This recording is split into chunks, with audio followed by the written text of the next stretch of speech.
China মার্কেটে আসলাম ঘুরতে, সব চাইনিজ।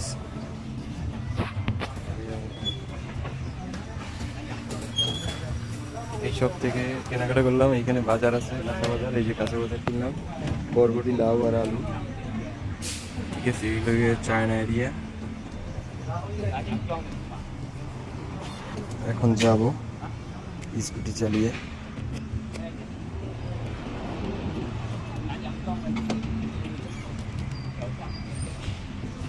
স্কুটি চালিয়ে যাচ্ছি।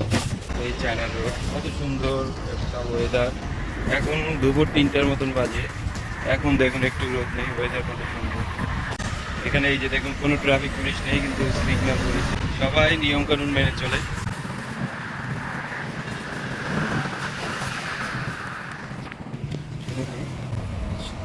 এখানে স্কুটি নিয়ে ফুটপাতেও চলা যায়, কেউ কখনো বাধা দেয় না।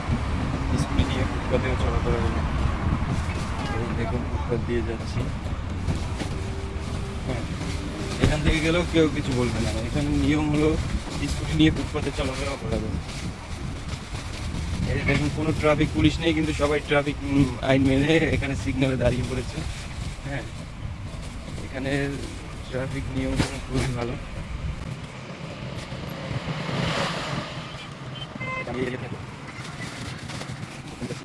এখানে দেখুন, কোনো সিকিউরিটি গার্ড নেই, কিন্তু এখানে গাড়ি অটোমেটিক সেন্সরে কাজ করে গাড়ি এন্ট্রি করছে, আবার ঢুকছে বা বের হচ্ছে।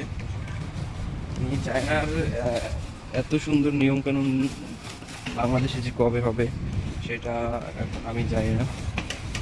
খুবই সুন্দর নিয়মকানুন করেছে চায়না। এই জন্যই চায়না এত উন্নত। আচ্ছা, বাংলাদেশে বাম সাইড দিয়ে চলাফেরা করতে হয় গাড়িগুলো নিয়ে, আর চায়নাতে হলো ডান সাইডে চলাফেরা করতে হয়।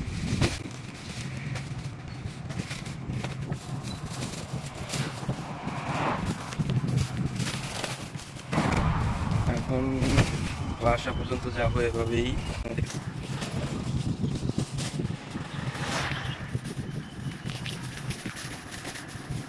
আমার কাছে সবকিছু উল্টো মনে হচ্ছে, কারণ আমি বাংলাদেশে যখন গাড়ি চালাই তখন আমরা বাম সাইড দিয়ে চালাই, এখানে তো ডান সাইড থেকে চালাতে হচ্ছে।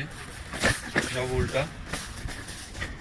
প্রথম যখন এইভাবে চালিয়েছি তখন তো একটু অন্যরকম মনে হয়েছে। এই যে চায়না রেস্টুরেন্ট, এভাবে বিভিন্ন জায়গায় ছোটো ছোটো রেস্টুরেন্ট আছে, অনেক ভালো রেস্টুরেন্ট আছে।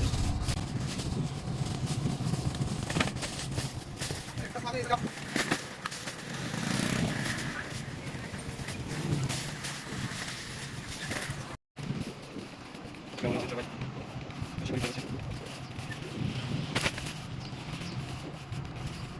আমি আসছি চায়নাতে। চায়না যারা থাকে তাদের স্বাধীনতা ভালো, আবার নিয়ম শৃঙ্খলা মানতে হয় তাদের। অনেক নিয়ম শৃঙ্খলা মেনেই চলতে হয়। এই জন্য তাদের চলাফেরা, জীবনযাপন খুবই ভালো মানের। তারা অনেক উন্নত। বাংলাদেশে যদি এইভাবে আইন কানুন এবং নিয়ম শৃঙ্খলা মানা হতো, তাহলে বাংলাদেশে অনেক উন্নত হতো।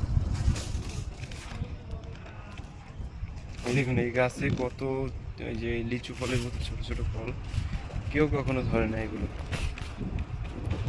দেখুন, এখানে শাকসবজি চাষ হয়, অনেক সুন্দর জায়গা।